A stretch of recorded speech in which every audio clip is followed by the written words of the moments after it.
It began like any other late summer morning. Cities blinked awake under blue skies streaked with contrails. The scent of sizzling street food mixed with sea breeze in coastal towns. Children screamed with joy in sunlit parks, drone kites trailing. Behind them, in orbit, satellites pinged routine weather diagnostics, and global news focused on political squabbles and championship finals. Earth, as fractured as it was, had finally found a rhythm imperfect but peaceful. Then every screen flickered, phones buzzed violently, billboards went dark, radios crackled into static, televisions froze mid-commercial. Across continents, the same low, guttural hum filled the air, a sound like wind scraping bone. Then the visuals hit. Not a symbol, not a flag. A face. Or what passed for one. High Executor Calrix, warlord of the Tyr-Valan Empire, appeared on every device, every broadcast, every emergency system. His skin was cracked obsidian, pulsing with veins of burning red. 6 gleaming eyes blinked out of sync. Bone-like plating wrapped his jaw, and his voice, a hideous composite of hissing and shattering ice, was translated with mechanical precision. "We are the sovereign Tyr-Valan Empire," he began, his tone devoid of passion. "You are hereby ordered to surrender your planet, its resources, and your species within 7 solar rotations. Failure to comply will result in total planetary sterilization." There was no pause, no elaboration, just the slow, surgical blinking of Calrix's inner eyelids and the grinding click of bone against metal as he leaned forward. "This is not a negotiation. This is not a war. This is compliance. Or extinction." And then he vanished. The silence that followed was worse than any explosion. Around the world, chaos rippled like shockwaves. Leaders shouted over each other in crisis meetings. Religious leaders took to rooftops and pulpits. Streets filled with confusion. Panic turned into riots in megacities by dusk. News anchors wept on live feeds. Old fears: alien invasion, total. Collapse reignited like dry tinder. The sense of safety humanity had clung to fractured in a single breath. But not everywhere. Deep in the orbital command complex of Skyreach 5, high above the equator, Commander Isha Reyes watched the transmission. Without flinching. She had seen this coming, not exactly, but enough to prepare. For years, she'd been dismissed as paranoid, a doomsayer in uniform. They called her delusional when she demanded orbital kill switches be modernized or when she proposed the reactivation of Cold-era defense constructs buried under treaties and bureaucracy. Now the air was thick with the taste of fear, and no one knew what to do, but she did. She reached across her console and keyed in a string of ancient symbols, letters, and glyphs that hadn't been entered into the command grid in over 4 decades. The display blinked once, then again. Red lights lit the edges of her interface, a low thrum pulsing in the walls. The officer next to her stammered, "Commander... What are you doing?" Reyes didn't look at him. She simply whispered, "Activate Protocol Hades." Far beneath the Antarctic ice, past layers of rock, steel, and secrecy, a structure older than most modern cities groaned to life. Lights flickered across impossible circuits. Ether coils spun up with a thunderous pulse. Cryosleep pods exhaled. Their first breaths in years. A robotic voice echoed through long-forgotten corridors. Black Fleet Command. Operational. The world did not sleep that night. News feeds were saturated with one phrase: 7 solar rotations. It became a countdown. A death sentence that ticked silently across every continent. In megacities, panicked masses filled the streets, praying to gods that had gone silent long ago. In the skies, governments scrambled jets, deployed satellites, and launched desperate signals into the void, begging for mercy, negotiation, a sign that this was some kind of bluff. But the Empire did not bluff. Not the Tyr-Val and not the ones who had hollowed out planets like husks. Their ruins scattered across galactic maps as silent testimonies to resistance. Inside Skyreach 5, the tension had thickened like a storm cloud waiting to collapse. Commander Isha Reyes stood alone in the observatory deck, watching the Earth slowly rotate below. The blue marble, fragile, beautiful, breakable. She didn't feel fear. She felt fury. Behind her, the door slid open with a hydraulic hiss. General Talus strode in, surrounded by 2 uniformed aides. His expression was pinched, jaw tight, eyes bloodshot from 20 sleepless hours. "Reyes," he barked, "what did you activate?" "I saved us," she said coldly, not turning to face him. "You breached 15 international treaties," he snapped. "There is no such thing as Protocol Hades, not in any official archive. You activated something buried under layers of decommissioned files and classified myth. The Black Fleet is a conspiracy, a ghost story." She turned now. "It's real." His voice rose, more desperate than angry. "There's no proof. No trace. The Pacific Accord purged it. You can't base planetary defense on rumors." But then the lights flickered. Not here on Earth. One by one, blackout zones spread across Global Defense Command nodes, Washington, D.C., Novaya St. Petersburg, Free Tokyo, Cairo Nexus. Every defense system encrypted by EarthGov began rerouting power to a forgotten relay. Beneath Antarctica's crust, something had taken control, and it was awakening. Far beneath the ice. Inside the ancient cradle buried before the digital age, the Black Fleet's central AI came online. Its voice was a whisper of static and wrath, speaking in languages that hadn't been heard since the collapse of the Pan-Earth Union. Command sequence confirmed. Directive: contingency nullifier. Status: Earth threatened with terminal sterilization. Response: escalation level 1. Fleet warm-up initiated. In Skyreach, Talus stared at Reyes. "What have you done?" "I did what no one else had the courage to do," she said. "I called the monsters. And far above them, invisible too. Every telescope and radar array, the sky began to tear. One by one, like shadows bleeding out of the vacuum, they emerged. Sleek, black ships, not designed for war but for extinction. They drifted from cloaked orbit positions, once dormant, now reawakening after decades of silence. They weren't shaped like modern craft. They were asymmetrical, vicious, jagged things that moved like predators. The world saw them at once. Security drones captured footage. News satellites caught angles before being overridden. Panic turned into primal dread. No one knew if they were Earth's saviors or its end. Reyes stepped forward. "The first Black Fleet destroyer is coming online," she said quietly. "Designation: Widow's Cry. Estimated activation: 3 hours." The room fell silent. Back on Earth, an emergency summit convened remotely. Presidents, prime ministers, AI counselors, and rogue state warlords alike tuned in. The United Coalition was no longer concerned about politics. It was about survival. But they argued. They questioned Reyes' sanity, questioned the risks of releasing a force no one controlled. That's when the second message arrived, not from Earth, not from Reyes, from Calrix. The Tyr-Valan executor's face once again appeared, this time speaking. In real time, his mouth oozing with contempt. "You resist not with weapons, but with shadows. We recognize them. We have burned them before." He leaned closer to the feed.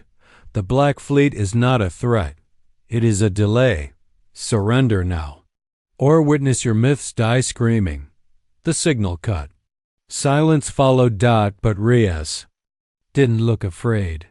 She stared into the void beyond Skyreach's observation pane. They think they remember the Black Fleet, she whispered, but they've never met this generation. Suddenly, her earpiece buzzed. A cold, synthetic voice came through.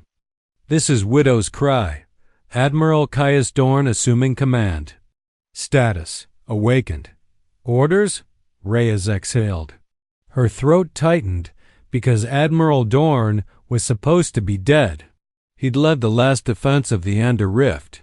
History said his ship had vanished in a gravity implosion. His body was never found. His name etched into Earth's wall of fallen heroes, but the Black Fleet had found him. They had kept him. Commander Reyes. Dorn's voice crackled through the comms, sharp and quiet. Is Earth still ours? Her eyes narrowed. Yes, sir, she said. And it always will be. Far beneath the ice, more ships rumbled awake. The Nemesis engine flared to life. Ghost Lance and Ashfall released docking clamps. And the flagship, the one whispered in dark circles, Oblivion's core began to hum with impossible energy. They had 7 days. But for the Tyr-Valan, that would be 7 days too many. The third day of the countdown began with thunder, but not from Earth's skies. The sound came from space, a resonance that slipped past normal frequency ranges and settled into the bones of satellites, trembled through deep ocean cables, and sent birds flocking inland from distant coasts. It wasn't sound, not really. It was the pressure of mass being displaced mass that shouldn't have existed there. Above the planet. The Black Fleet had fully emerged. 15 ships. Each one a different shape, as if they had been designed by a mad god who had studied death. In every form. One ship, the Ghost Lance, was a long, rotating spear of obsidian glass, humming with a pulse that no Earth tech could trace. Another, Widow's Cry, looked like a crescent split in half, suspended by anti-grav ribs that bled mist into vacuum.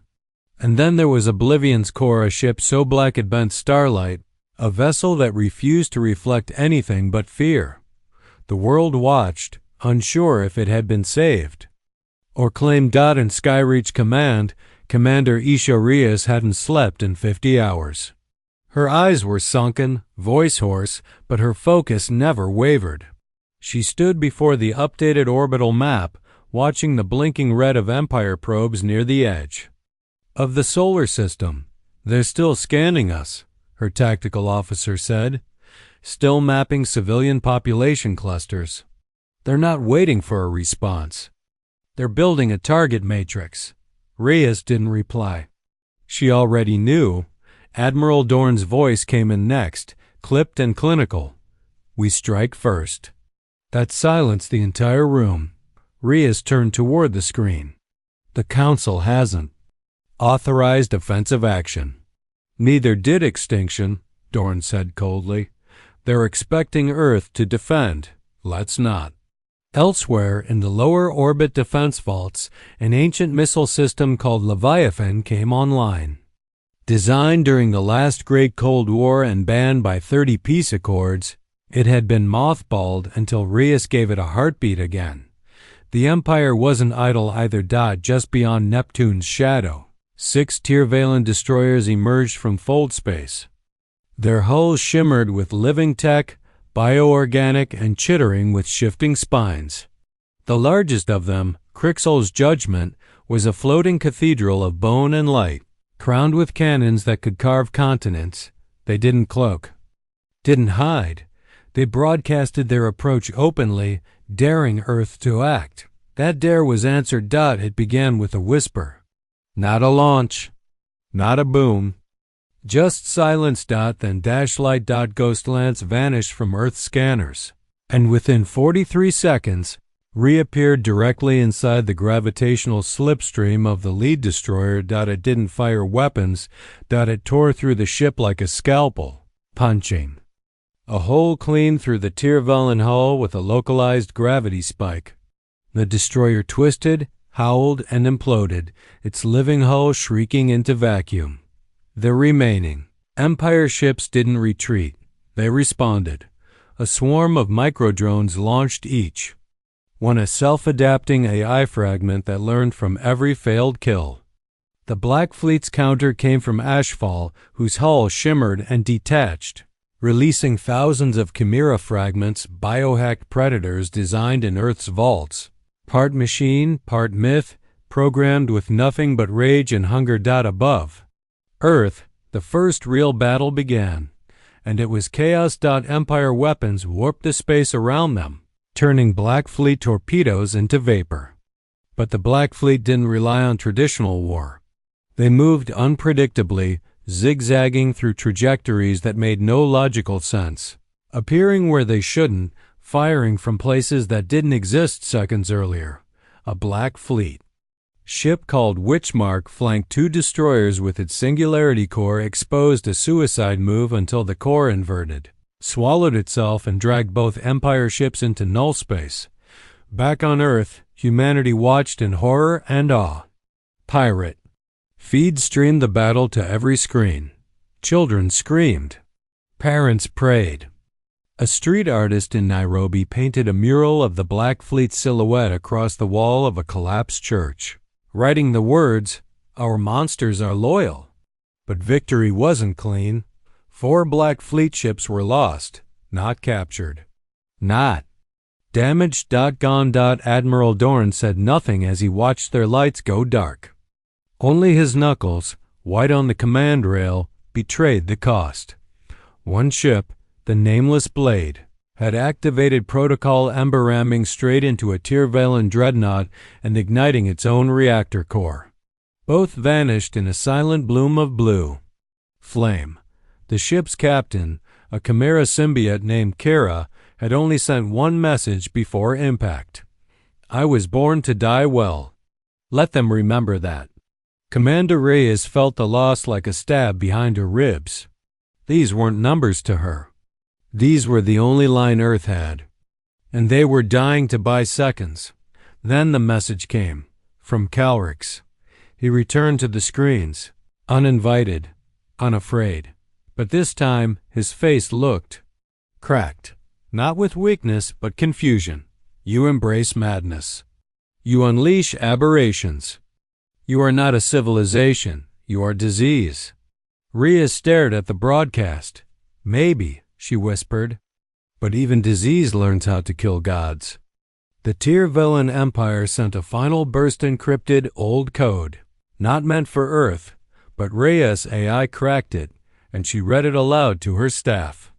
"Initiate Scorch Path. Deploy the Wormburn. All resistance must be shattered before Purge Threshold is reached." Her blood ran cold. The Wormburn soldiers, they were terraformers, weapons that rewrote entire biospheres, world killers. Empire wasn't going to conquer. They were going to erase, and Earth had 3 days left. Unless the Black Fleet struck first. Unless Reyes was willing to cross a line no human had ever crossed. Unless she was ready to unleash the vault. The 4th day began with silence, not the peaceful kind. Not the kind that whispers calm before dawn. This was a suffocating stillness, the kind that crawled beneath the skin and settled in the lungs like ash. Earth held its breath, waiting for the sky to bleed. In orbit, the Black Fleet drifted like gods in mourning. 4 ships lost. 180 lives unaccounted for. Not civilian casualties. Not soldiers. Legends. And they had died alone.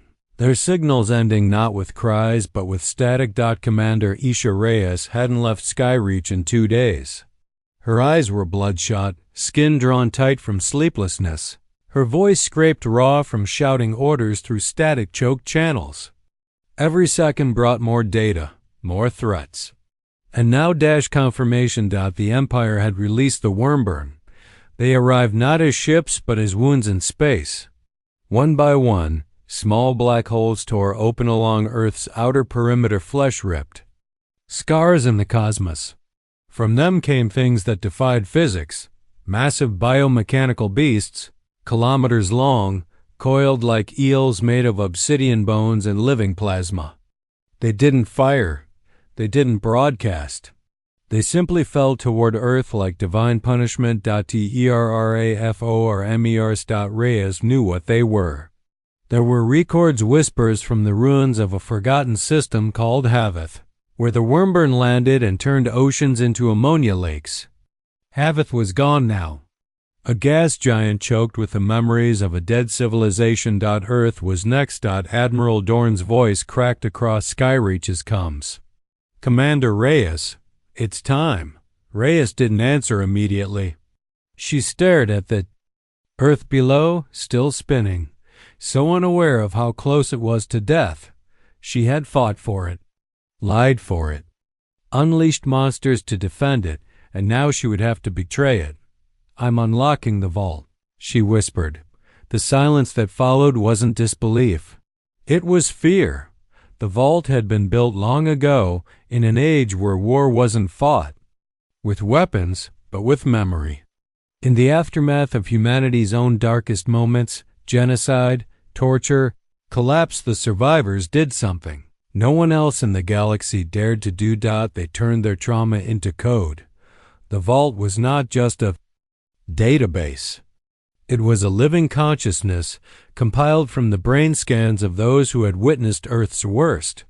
It was pain, rage, humiliation, injustice fed into an AI matrix and buried beneath the Pacific Trench, sealed in iron, ice, and guilt.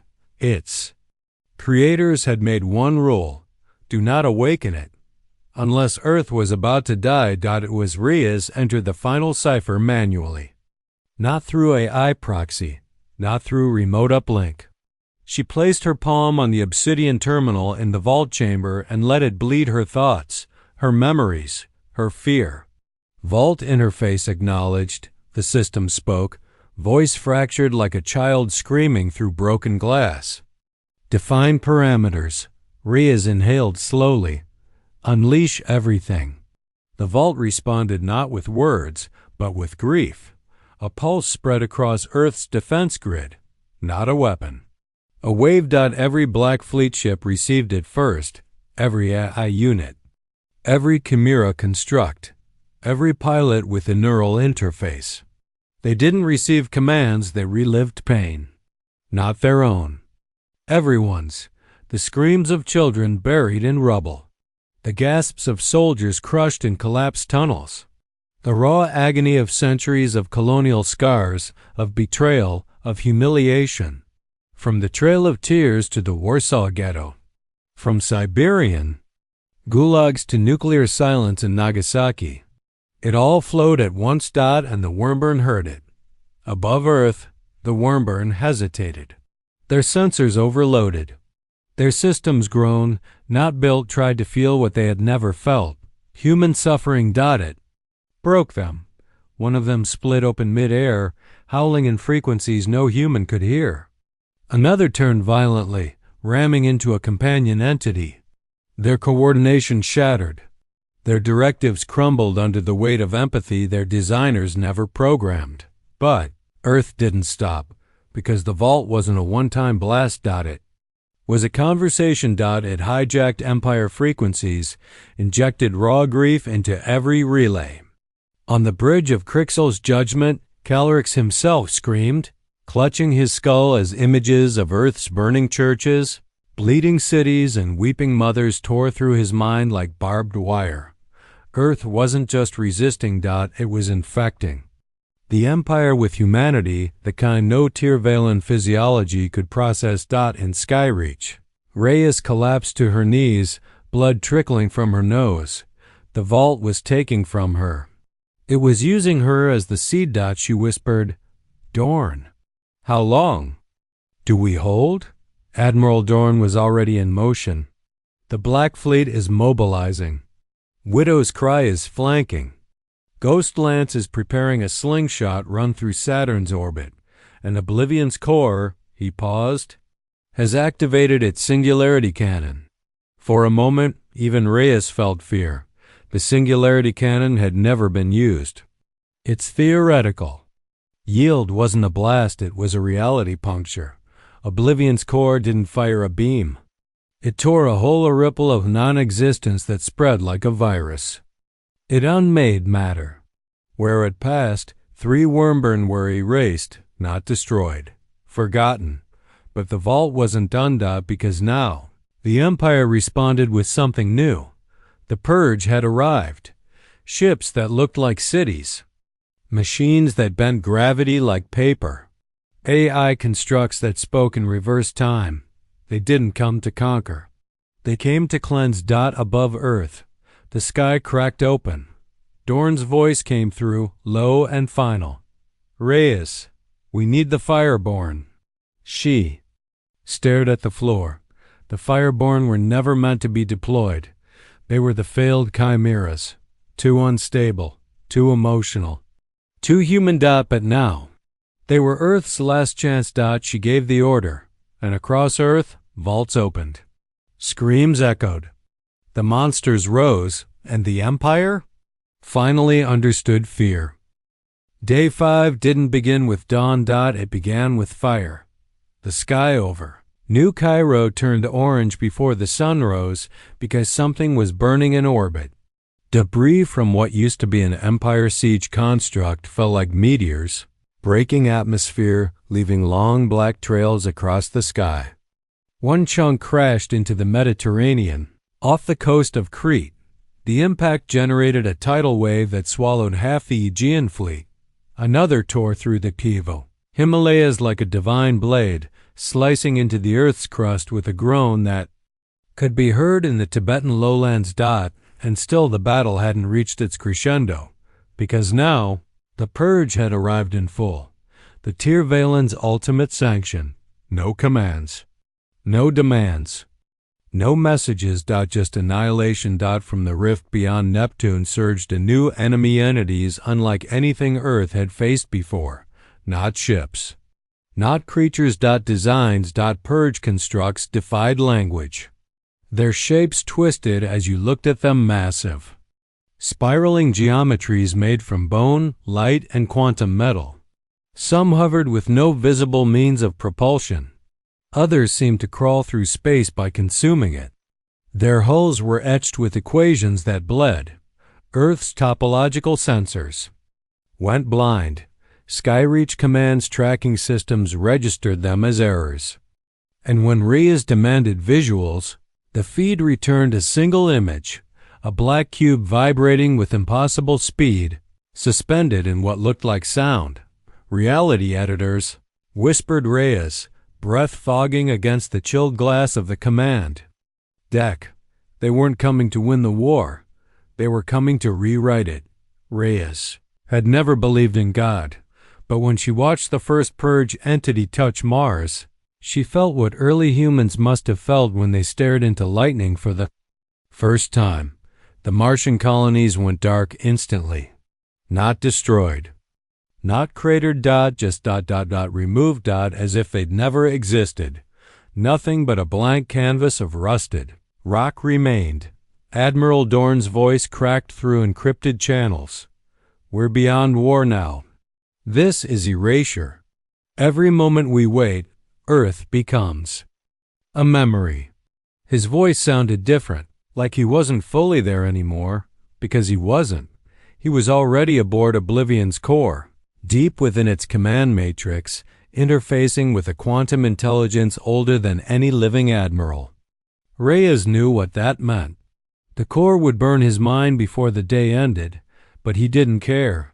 Across the Black Fleet, the Fireborn were released. They didn't emerge from hangars. They escaped from containment. The Fireborn weren't built to fight. They were forged to end. Hybrids, part chimera, part AI, part myth, each one born from the most unstable combinations of stolen alien tech and human psychic residue. One of them, Unit Ixtal, was known only as the Mourner. Another, Echo Red, carried fragments of Shade's consciousness, buried deep in her cortical matrix. They had been locked away for a reason. Now they led the charge. From Antarctica, a rift opened. Not from the sky, from beneath the earth. A black shaft erupted from the ice, flaring with volcanic plasma. launching a Fireborn carrier toward the upper atmosphere like a bullet from hell itself. And still the purge kept coming. Every Black Fleet vessel was engaged. Ghost Lance suffered catastrophic damage in a suicide run that disabled one. Purge construct near Luna. Widow's Cry launched micro-singularity torpedoes that burned through 3 city-sized Purge entities before being consumed by a 4th. Reyes watched it all through a wall of data, her mind moving faster than her voice. She'd taken neural accelerants now, illegal, outlawed, but necessary. She didn't need sleep anymore. Just time. Just one more hour. Just one more second to respond before Earth fell away like dust. Then came the scream. Not audio. Not electromagnetic. Cognitive. Every person on Earth heard it at the same time, not with their ears, but in their bones, a single message, pushed directly into the minds of every sentient being on the planet. You are in error. Undo. The Purge was speaking. For the first time, and Earth answered, through fire, through blood, through the rage of a species that refused to vanish. Reyes initiated Protocol Bastion, routing Earth's entire magnetic field into orbital railguns.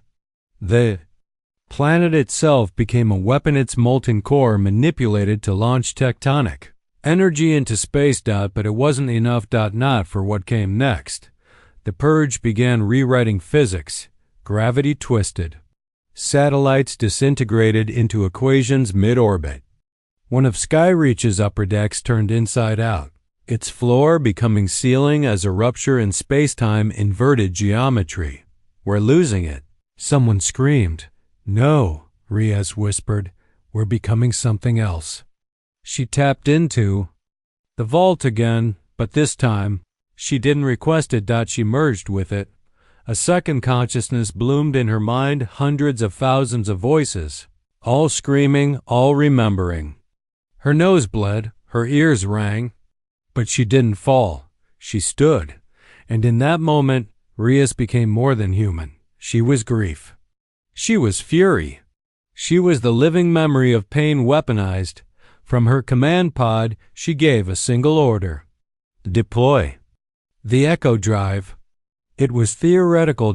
It was forbidden, but now it was Earth's last card. The Echo Drive was a seed, a code, a mirror designed to reflect not light, but identity. When activated, it wouldn't destroy the Purge. It would force them to see themselves. To experience every world they'd erased, every mind they'd unmade. To feel their crimes. Across the system, light bent. Time stuttered. The Echo Drive went live. And everything changed. The Purge. Constructs spasmed, their geometries fractured. They didn't scream. They howled. The sound of gods breaking. In the void. Something ancient turned. Watching. Maybe it had always watched. And as Earth rose through ash and data, Reyes stood with fire behind her eyes and darkness pouring from her skin. No longer human. No longer mortal. She was Earth's final answer, a warning carved in wrath. The 6th day had no sun, not because the star had gone dark, but because the skies were gone. The clouds over Earth no longer moved. They hung, frozen in place, trembling like stretched glass. Where the atmosphere should have shimmered blue, it now pulsed with a sickly crimson haze, as if the very fabric of air was suffocating under the weight of something alien. Reality had bent too far. The lines that held the world together were cracking, and in the silence that followed the deployment of the Echo Drive, the universe had flinched. But the Purge did not fall. They adapted. Rhea stood alone on the observation deck of Skyreach, her reflection ghostly in the cracked plexiglass. Her eyes weren't fully human anymore, pupil-less, lit from within by threads of memory that didn't belong to her. The vault hadn't just merged with her. It had changed her. Behind her, a dozen emergency monitors blinked in silent desperation. Data streams scrolled without end, filled with error messages and unreadable glyphs, some in Empire language, others New, unclassified. Not even Dorn could make sense of them now, because Dorn was gone. Oblivion's core had vanished during the battle, a singularity bloom erupting mid-drive, tearing half the fleet into an artificial event horizon. No trace, no wreckage. Just a last transmission. If we die, let them die remembering us. Now Reyes was the highest authority left, but she didn't feel powerful. She felt like a vessel not of leadership, but of consequences. Her voice trembled as she activated the secure uplink. Bring me the Fireborn. The room fell silent. One of the aides, a boy barely old enough to shave, skin pale under the dim red light, spoke. You mean all of them? She nodded. Even. All. The order traveled faster than light. Beneath the Mariana Trench, Vault 9 cracked open. Inside, the last of the Fireborn projects stirred. Not just weaponized hybrids, these were unstable gods, wrapped in skin and synthetic memory. Units that had been decommissioned not for failure, but for their capacity to unmake not just enemies, but Earth itself. Unit Delta Morn, Unit Ares 9, Unit Shroud, Unit N3X, once called Nyx, now a creature of entropy and code. They were all awakened. They did not walk from the vaults. They drifted through magnetic fields, wrapped in flame and gravity, whispering to themselves in languages from dreams and wars that hadn't happened yet. And above Earth, the Purge reformed. Not in ships this time. In shapes. Massive, mindless icons. Symbols of logic weaponized into constructs. One was a perfect circle the size of Africa, made of screaming particles that rearranged reality beneath it. Another was a cube of transparent time. Anything that entered it aged into ash. They weren't here to cleanse anymore. They were here to overwrite. Sky reaches. Sensors screamed as Earth's gravitational matrix began to twist. Oceans boiled along the edges. The moon fractured along one seam. And the cities of Earth stared up at the sky, not in awe, but in resignation. It was ending. And then something else arrived. Not from Earth, not from the Empire, but from the void. Left behind by the Echo Drive. A signal. Faint, beautiful, terrifying. The system registered its origin point as nonlinear. The translation came not as a message, but a question burned into every network. You unlocked memory. But what have you forgotten? Reyes staggered as the voice struck her spine like lightning. She clutched the console, blood leaking from her eyes, whispering, What does it want? And in answer, a being stepped onto the deck, not through. The doors. Through space. A figure of shifting silver fire, wrapped in entropy and mourning. Its eyes held the fragments of every civilization the Empire had ever erased, and its voice was not sound. It was the echo of lost futures. I am what remains, it said. Reyes gasped, recognizing the shape. Shade. But it shook its head. No. Longer. Shade merged with Eidolon. Eidolon shattered.